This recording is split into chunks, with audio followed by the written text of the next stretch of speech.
नमस्कार दोस्तों। आज हम संत रामपाल जी महाराज के एक शिष्य है। इनसे ये जानने की कोशिश करेंगे कि इनके साथ एक ऐसी दुर्लभ ऐसी घटना हुई है, जिसको सुनकर जो है हम भी अचंभित रह गए और आप भी अचंभित होंगे कि यहाँ इतनी शक्तियाँ हैं, जो हमें प्रभावित करती है। अगर हमारे ऊपर समर्थ का हाथ ना हो, तो हमारा जीवन ये इतना खराब कर देते हैं, इतना मतलब भ्रमित कर देते हैं कि हम अपने मंजिल से भटक जाते हैं। तो इनसे जानना चाहेंगे, इन भगत जी से जानना चाहेंगे कि वो घटना क्या थी। भगत जी सच्चाई। सच्चा है सच। भगत जी क्या नाम आपका? मेरा नाम शुभाराम दास है। अच्छा, हाँ भगत अब जी। मैं पूर्व में गोपेश्वर में रहता था, अच्छा। जाना चमोली में। जी। अब वर्तमान में सहजपुर देहरादून में अच्छा। रह रहा हूँ। और 2000 से पहले मैं करेक्ट डेट इस समय नहीं बता सकता हूँ, जो कहीं डायरी में नोट है, अब जी। पढ़ के बाद में बता दूंगा।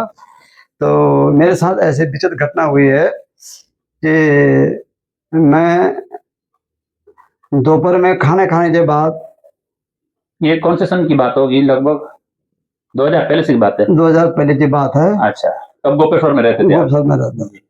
तो मैं खाने के बाद बाहर अपने फर्श में बैठा था। दोपहर 1:15 बजे करीब बाद आसमान में मैं दुखी था, काफी मन मानसिक रूप से सोच रहा था कि इतना दुखी हूँ, मतलब अपने तरफ से अच्छा ही काम करता हूँ। और इस जन्म में तो मैं कोई भी बुरा काम नहीं करता, हेल्पफुल ही रहता हूँ। पर ये दुखी, इतनी दुख की समस्या क्यों रहती है, कई जन्म होगा तो मैं नहीं जानता। तो क्या हो गया, तब तक शुभ कोई आवाज आई ऊपर से। तो आसमान में आवाज आए तो मैंने ऊपर देखा, बैठे बैठे तो ऊपर चक्र शक्ति कोई फुलझड़ी नहीं चल रही थी। चक चक चक चक मैंने देखा, खड़ा होकर देखा तो फुलझड़ी थी। फिर बाद वो सब मेरी तरफ आ रहा था, नीचे को आ रहा था। बाद में देखा जाए ये सुदर्शन चक्र जैसे चलाते हैं। अच्छा, वो सुदर्शन चक्र था। फिल्मों में देखा था, उन्हें सुदर्शन चक्र चलता है।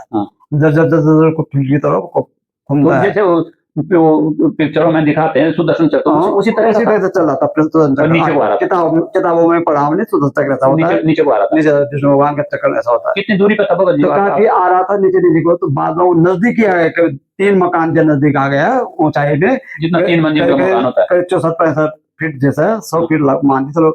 उस तक आ गया तो मैं बहुत घबराने लगे, वो मेरी तरफ आ रहा है।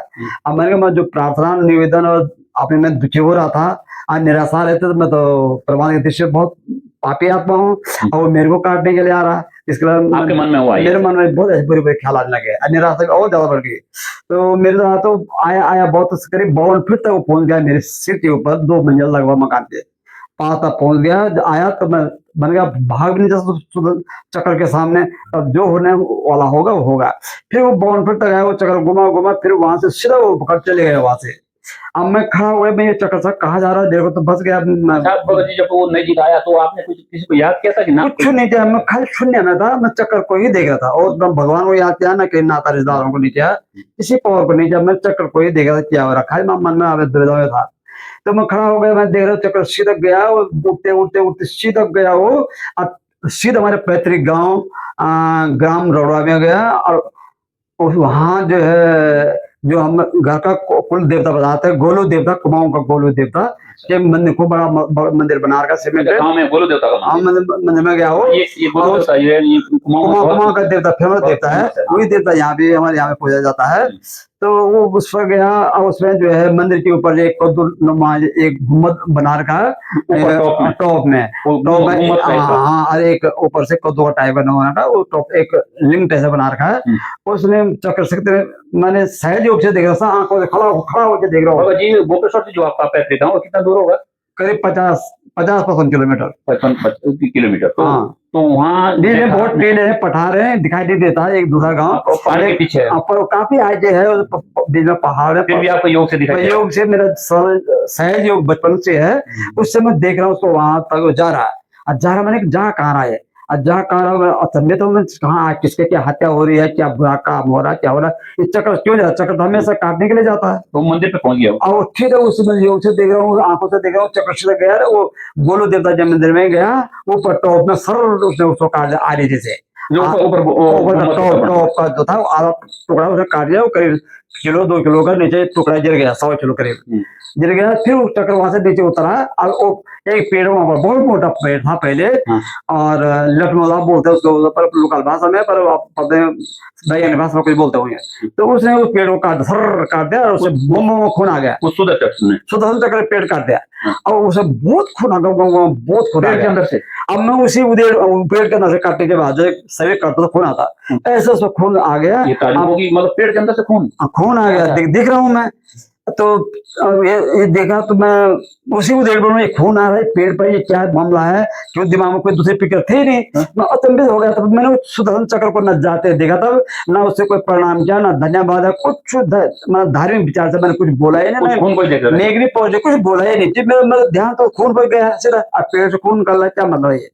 अब ये चल गया तो ये सब देखा नहीं। तो जब मैं ये सब काम पूरा हो गया योग से, तो फिर मैं चुप हो गया। फिर मैंने इधर से विद्वानों को पूछा, कर दिया भाई पेड़ में खून क्यों आया, क्या कारण होता है। किसी से पूछा आपने? पूछा, बहुत विद्वानों से पूछा, पूरा बुजुर्गों लोगों से पूछा, जानकारों क्यों हुआ। हाँ, बहुत लोगों को पूछा मैंने, करीब 15-20 दिन तक पूछता रहा मैं।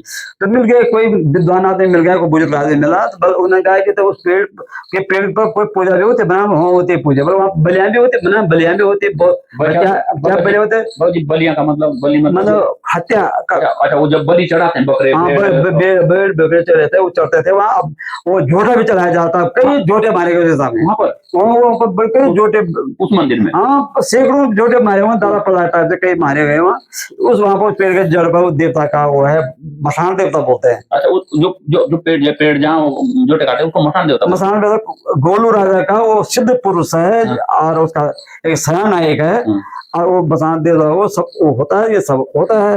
और कई वर्षों से बड़ी धार्मिक आस्था से लोग बहुत इकट्ठा होते हैं, दर्शन करते हैं, लोगों को कभी कृपा मिल जाती है, लोगों का मानना है। और दुख तो बहुत मिलता है, अगर कोई घात किसी पर लगाए तो घात दे रहे, और किसी को कोई न्याय नहीं मिला तो वो देवता घात डालने में चोरी करके आते थे, और वो देवता लग जाता है, सकता है। लगभग हर मंदिरों में है, ये है प्रथा बनी हुआ विश्वास लोगों का।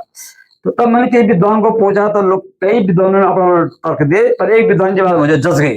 उसने बोला कि भाई वहां पर कोई बलि होती है? मैंने बिल्कुल बलि होती है। और कैसी बलि होती है? मैं झोटा, बेला, ये सब बलि होती है, बकरों की भी होती है, जो भी मैंने बलि लाई, जब खून आता है वो होती है वहां पर।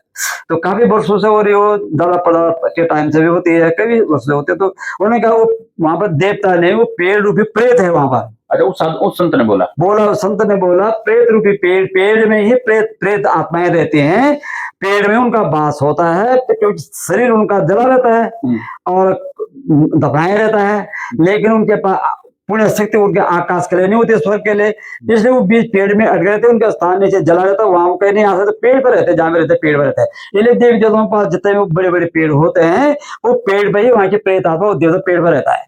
अच्छा, मैंने वही वो बलि मांगते हैं, वही बलि फिर वो सारा खून वो पेड़ रूपी प्रेत पीता है सब। अच्छा, पेड़ रूपी प्रेत पीता है? हाँ, पीता, पेड़ नहीं पीता। पेड़ तो खाली बाहर से दिखने के लिए है, लेकिन उसके अंदर पूरी शक्ति प्रेत की होती है। प्रेत होते हैं। प्रेत पेड़ के रूप में दिखने के लिए पेड़ है, लेकिन पीता वो खून सारा वो पीता है, वही लोगों पर लगता भी है, और वही लोगों की पूजा खाता है। ये बात कैसे साबित हुई कि ऐसा कहीं आप देख रहे होंगे? हाँ, तो तब बहुत धन्यवाद। तो मैंने इस चीज को सत्यापित करने के लिए रुका रहा, और करीब 26-27 दिन के बाद, 29 दिन हो गए होंगे, उसके बाद मैं गांव में गया, पैतृक गांव में, जहाँ देवता का मंदिर है, जहाँ वो घटना स्थल पर गया। मैं देखता हूँ, पहले घर में किसी बुजुर्गों को पूछा मैंने, तो उन्होंने ना को क्या कहा जाता है बेटाइम पर, ये सो फला अटकलें लगाई। पर मैं चाहे किसी से, मैंने बोला मैं गाँव में किसी काम के लिए जा रहा हूँ, मकान का देखने जा रहा हूँ। अब मैं चोरी के, मुझे तो लक्ष्य ये था कि मैंने वो घटना जो देखी, सपना में देखा या पागलपन में देखा, ख्वाब था मेरा, मैं उसको सत्यापित करने के लिए भौतिक जो सत्य निकलता नहीं निकलता। फिर मैं गया वहां, तो वहां सब दिखाई दिया कि आरिश के जैसे वो पूरा टॉप जो है वो काट का था, जो लिंग था। अच्छा, ऊपर जो कद्दू के ऊपर का जो हत्ता टाइप रहता है, बेल जो लटका रहता है, वो टाइप का बनाया रहता है, नमना देवताओं सब मंदिरों में रहता है वो। तो क्या पाया वहां? वो कटा हुआ था, उसका टुकड़ा भी मैं जमीन गिरा हुआ देखा, कहीं 100 किलो वजन का, मैं हाथ तक देखा उसको तोल करके, हाथ करके 100 किलो का था वो, जो ऊपर से जो उस सुदर्शन चक्र से कटा हुआ काटा हुआ था, वो मंदिर का टॉप। और वो पेड़ जिसको आर्य से वो सुदर्शन चक्र ने काटा था, वो पूरा सूख गया था, उसकी पत्तियां झड़ने लगे थे, उसकी पत्तियां पीली लाल सब हो चुकी थी। अच्छा, वो निशान था क्या उसमें सुदर्शन चक्र ना? अब सुदर्शन कटने का निशान तो पेड़ पर नहीं था। अच्छा, वो सूखने की लेकिन बात है, सूखा लेकिन पेड़ पूरी तरह से सूख गया था। आज वो पेड़ है भी नहीं, टूट गया कभी, टूट गया, उसके बाद वो खत्म। सूख ही गया। फिर दूसरा पेड़ खड़ा हो गया, तो फिर दूसरा पेड़ खड़ा हो गया वहां पर। तो ऐसा कुछ हो गया। तो ऐसा करके मैं देखा तो ये सत्यापित हुआ कि इस संसार में सब चीजें हैं, और विश्वास करने से सब समझा जाता है, न करने से कुछ भी समझ में नहीं आता है। फिर उसके बाद क्या हुआ, मौका दुखी लग गया, तो परमात्मा ये भक्ति की मुझे मिल गई। 4 जनवरी 2019 को मुझे भक्ति परमात्मा की मिल गई। टीवी से मैंने ये प्रोग्राम देखा, इसने मेरे को प्रेरित किया, मैं टीवी के प्रोग्राम से ये सब मैंने जुड़ गया, अब भक्ति में आ गया। तब से मैंने सब चीजों को मिलाया। तो पहले इतना ज्ञान मुझको बिल्कुल नहीं था, लोगों को बताया उसी पर ज्यादा विश्वास नहीं करता था मैं। इसके लिए जब परमात्मा का ज्ञान मिला, सबके द्वारा अध्ययन किया और परमात्मा के सत्संग सुने, तो पता लग गया कि प्रेत की ऐसी योनि होती है। प्रेत की उम्र पूरी 10,000 वर्ष होती है। 10,000 वर्ष तक प्रेत जिंदा रहता है, उसके बाद एक पल भी जिंदा नहीं रहता है। उसकी मैक्सिमम उम्र जो है 10,000 वर्ष होती है। 1,000 एक बार जब प्रेत किसी पर लगता है तो उसे पूजा होती है, तो 1,000 वर्ष उसकी उम्र बढ़ जाती है एक ही पूजा से। ये तो हमारे को सदगुरु रामपाल जी महाराज ने सत्संग के माध्यम से बताया कि प्रेत की जो उम्र है वो 1000 वर्ष तक, 10,000 वर्ष मैक्सिमम। और एक बार उसे किसी पर लगा पूजा करते 1,000 से उसके वर्ष बढ़ जाते हैं। पर उसकी मैक्सिमम उम्र जो है, चाहे 50 कई बार पूजेंगे तो उम्र 10,000 ही वर्ष है उसकी, उससे पहले वो नहीं होता। ये ऐसे प्रेत हमारे मठ मंदिरों में जो भी बैठे हुए हैं खाने कमाने के लिए, क्यों उनकी आत्मा बची रहती है और इच्छाएं उनकी सब रहती है, लेकिन वो मिलती नहीं मरने तक, तो वो इसलिए प्रेत बन जाते हैं और 2 पल लगते हैं और पाप कमाते हैं। और 10,000 वर्ष के बाद जब मुक्ति होती है तब वहां पर कोई दूसरा प्रेत आता है। तो ऐसा करके होता है।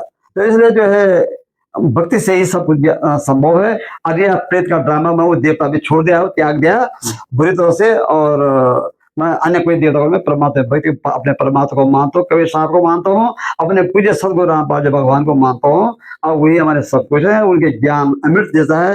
और जो सौभाग्यशाली व्यक्ति को ये ज्ञान मिल गया तो उसकी जिंदगी धन धन्य होगी। यहाँ सब कुछ मिलता है। घर दूसरे जीवन में भौतिक जो भी कमी है, शारीरिक कमी, भौतिक कमी, आजादी कमी, भावनात्मक कमी, जो भी कमी उसके दिल मन में है और उससे ग्रसित है, वो तो परमात्मा के आशीर्वाद से क्षण भर में वो मिल जाते हैं। इसलिए इस भगत जी के ये इनके साथ जो घटना घटी, इससे एक बात तो निश्चित है कि इनको जब इन्होंने वो देवता की भक्ति छोड़ी तो सुदर्शन चक्र आया था इनको मारने के लिए। लेकिन वही सुदर्शन चक्र जब समर्थ कबीर परमात्मा ने जब उसको लौटाया तो उस मंदिर का पहले तो गुंबद उड़ाया और फिर उस पेड़ को उड़ाया जिसमें वो प्रेत आत्मा रहती थी। और अगर समर्थ का हाथ ना होता तो शायद ये भगत जी आदि दुनिया में नहीं होते। इसलिए सदगुरु रामपाल जी महाराज ने अपने सत्संगों के माध्यम से बहुत बार बताया है कि समर्थ तो ना जाने क्या कर दे। द्रौपदी ने 10 इंच का टुकड़ा दिया था एक अंधे साधु को कपड़ा का, उसके बदले में इतना कपड़ा दिया कि दुशासन जैसे योद्धा हार गए, लेकिन वो कपड़ा खत्म नहीं हुआ। और एक दाना चावल का द्रौपदी ने जो है श्री कृष्ण को खिलाया था और उसके बदले में दुर्वासा जी के 88,000 ऋषि छक लिए थे। तो ये चीज सामने आती है हमारे को सत्संग के माध्यम से। सदगुरु रामपाल जी महाराज बताते हैं कि जिसके ऊपर समर्थ का हाथ हो उसका कोई बाल बांका नहीं कर सकते। तो इस समय इस धरती पर सदगुरु रामपाल जी महाराज आए हुए हैं कबीर परमात्मा के रूप में। आप देख रहे होंगे हरियाणा में जो है कितनी जय जयकार हो रही है।